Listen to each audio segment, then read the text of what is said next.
delicious. Who eats edamame here?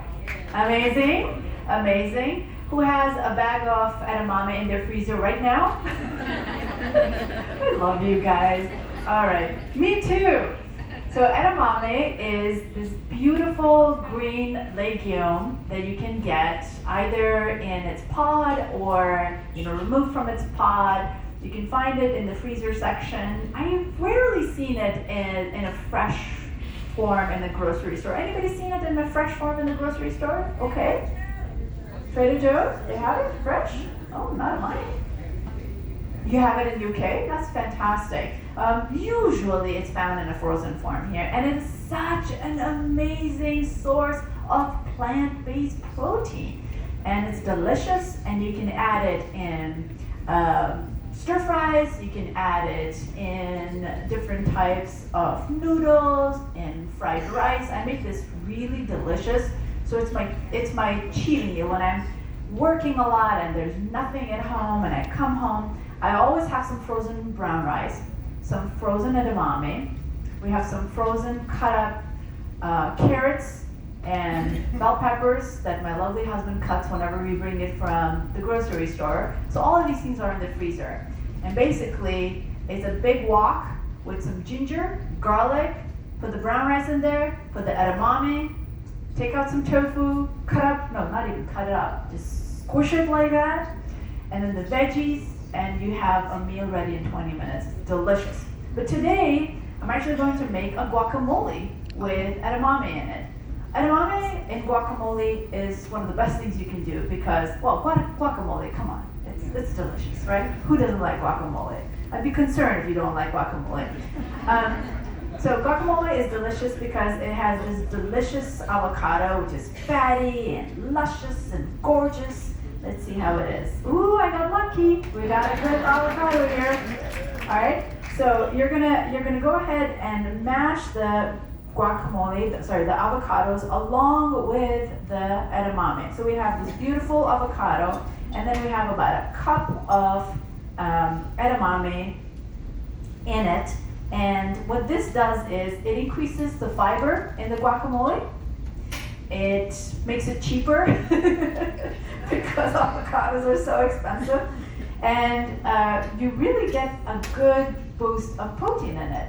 And I love this because I make a lot of tacos at home and burritos, and it tastes wonderful with some black beans and some brown rice and any sauteed vegetables that you have, and you got yourself an amazing condiment, but it's actually not a condiment, it's almost a meal because it has edamame in it, right?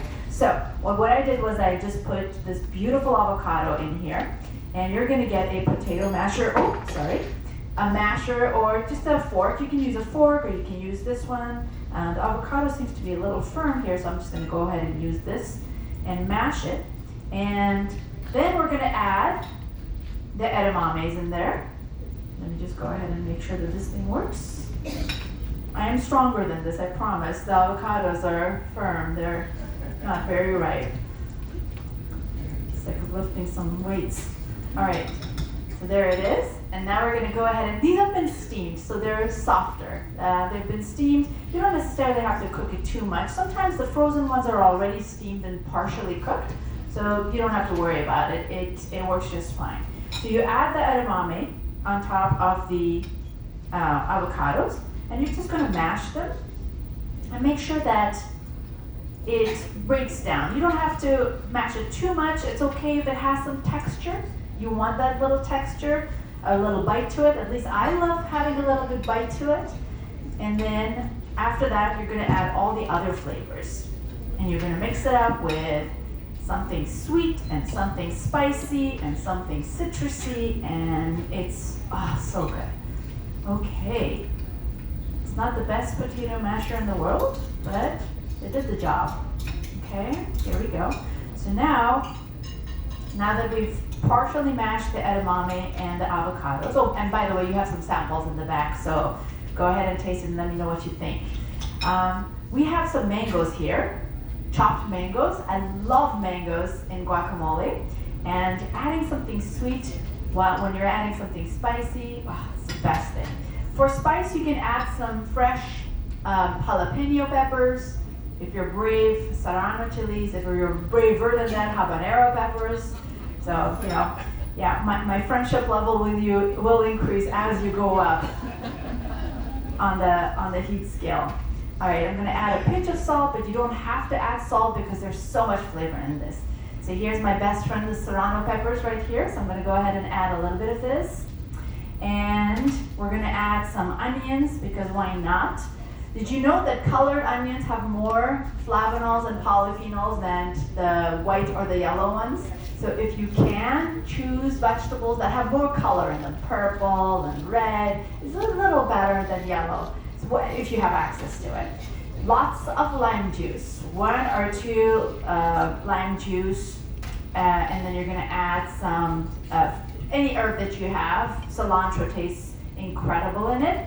We're going to add some garlic, not necessary. Some people have some intolerance with garlic. Garlic really makes it delicious. And that's basically it. So you're gonna go ahead and give it a good mix. Once you mix this, you're gonna add your black beans. Not a necessity, but again, we want to increase fiber and protein in this dish, so black beans are amazing. We all know how important beans are for longevity, for better health, for every system we have. Beans are incredible because they provide the right kind of carbohydrates, amazing amount of protein, and most importantly, fiber. Okay, then that's basically it. So you go ahead and taste it and see how it is. You can add more lemon to it, you can add more cayenne pepper to it, whatever you feel like, and you have this beautiful mix that is easy. You can freeze this.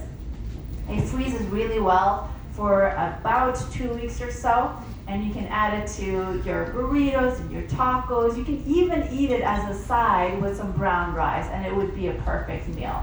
And that's basically it for today. Do you guys have any questions about this? Yes?